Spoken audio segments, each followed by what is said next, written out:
So I see this question asked a million times and there's never any really good answers, but I'm going to go over, this is my way of doing this. So we have a speaker box here that's pretty new. It had this speaker inside of it, just like so. However, I want to take it out and do maybe a different speaker. So this speaker, when you put it in there, you notice that it's got a pretty snug fit, okay, which is good. But what happens if you have a slightly different speaker, for example, something with a different basket setup that doesn't really fit as well in there? It just kind of sits like that. What do you do? Well, there's a lot of ways to do this. You can cut it out with a jigsaw, you can sand it. To me, those two things will leave a pretty nasty edge here, or will just take forever, especially if you have to open it this much. What I like to do is a simple two-step method. Now, this isn't probably for the beginner or the novice, but if you got to do this a bunch, or if you own a shop or something, you do this pretty often, you might want to invest in this. And what you need is a router.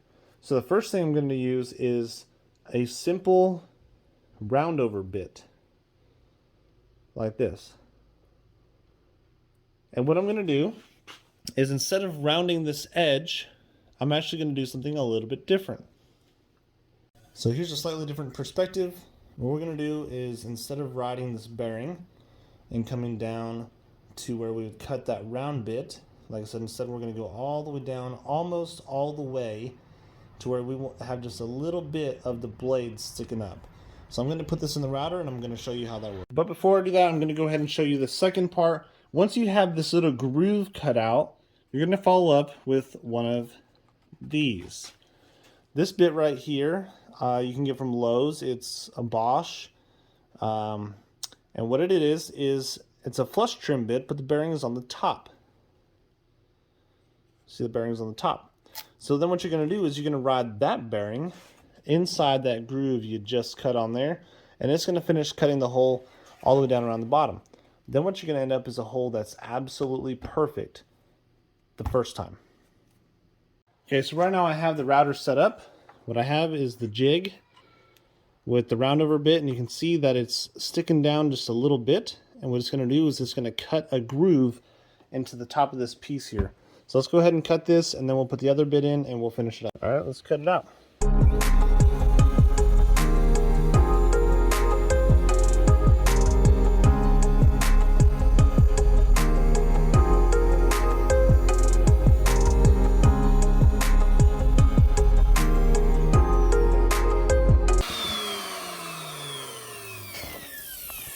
Okay, so the first cut is literally that easy.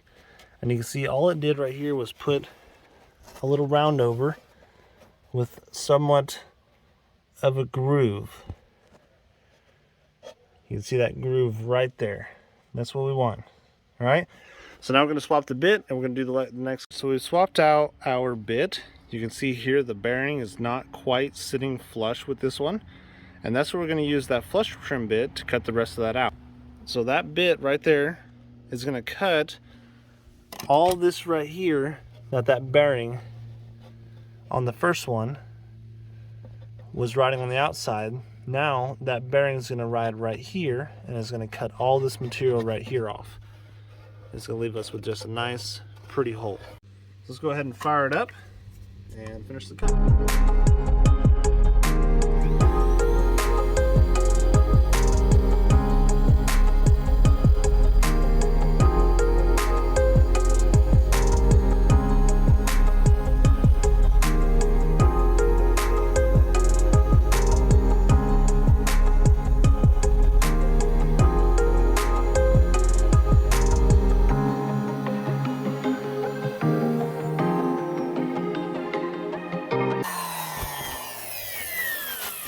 Check it out. You see what I did right there? Now that cut is perfect. You see where the carpet goes over where it used to be? And you can see now it's just a tiny bit smaller. I'm going to clean this up. We'll get inside, see if it fits. All right, so now we've cut this. You can see it's absolutely crispy clean all the way around. If you want to, you could take a little razor knife, clean that up, hit it with a lighter, whatever, if you want to try to make that sort of fit better. Now let's check the old speaker. Okay, so the old speaker, now has a little bit of wiggle. You can see right there. Okay, so you need to be careful when you're putting your screws in that you actually bite into the wood. But more importantly, now you can use a different style woofer with a bigger basket. Look, it fit right in there perfectly the first time. All the way around, look at that. Absolutely perfect fit every single time.